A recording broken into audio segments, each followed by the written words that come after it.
Hello ठीक। अब भैया थोड़ा आवाज बढ़ाइएगा।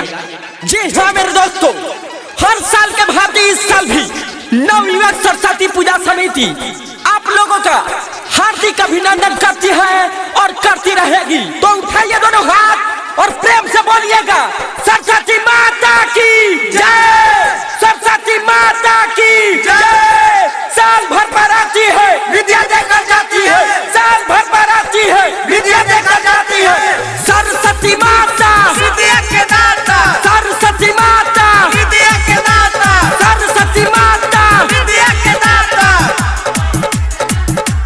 हाँ हाँ घर बा हमर सुन गिला मोतिहारी, कोरी भाषण माई के सबसे आगाड़ी, सबसे आगाड़ी, सबसे आगाड़ी। घर बा हमर सुनो जिला मोतिहारी, कोरी भाषण माई के सबसे आगाड़ी। त जदी करी रुकावट लफुआ सन के टोली, त सुना हम लाइसेंस ये लफुआ है। मर्दम गोली भाषण में जे बोली, मर्दम गोली भाषण में जे बोली, मर्दम गोली भाषण में जे बोली, मर्दम गोली भाषण में जे बोली। है समझला, आवाज कम कर। हाँ एक आवश्यक सूचना, मेरे समिति के जितने भी सदस्यगण हैं, अगर मेरी आवाज को सुन रहे हैं तो सबसे पीछे एक लड़का ब्लू टी शर्ट पहना हुआ है और सामने वाले जो छत पे लड़की है उसको लाइन मार रहा है, तो उसको पता नहीं है कि लफुआ का भाषण निकला हुआ है। बोल दो सिस्टम में रहे गाना बाजी भोजपुरी, तबे नुगादा खूबे बूढ़ी, सभे कमला चटाई, केहू के होई ना मजबूरी, केहू के होई ना मजबूरी। सुनो गाना बाजी भोजपुरी, तबे नुगारा दाऊरी, सभे कमरला चकाई, केहू के होई ना मजबूरी। कौनो गली मोहल्ला ना बहची, होई भाषण इतिहास जारी रहची।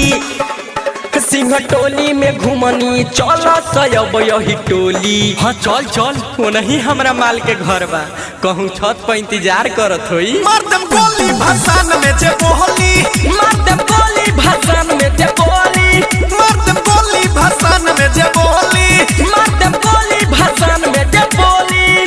तो भाइयों एक शायर याद आ गया, कहते हैं कि शीशम की लकड़ी की सुगंध चंदन की लकड़ी से कम नहीं, शीशम की लकड़ी की सुगंध चंदन की लकड़ी से कम नहीं।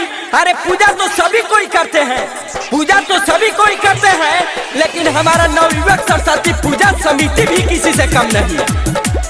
टाइगर सुजीत के बोलावो, रोमनेस के साथ न जाओ, छोट मोट बावे जेला फरा, हसन फिरोज से सलटावो। Digital recording studio Motihari. Tiger Sujeet के बोलावा, रोमनेस के साथ न जाओ, छोट मोट बावे जेला फरा, किसन सुधीर से सलटावा। बबलू सूरज या बीर जसवी हारी, सौरभ ऐश्वर्या के चले रंगधारी, के तारिया दारू सबके हुडी जे पडोली। हाँ डोलो डोलो, जब मोतिहारी घर कच्ची का डर है।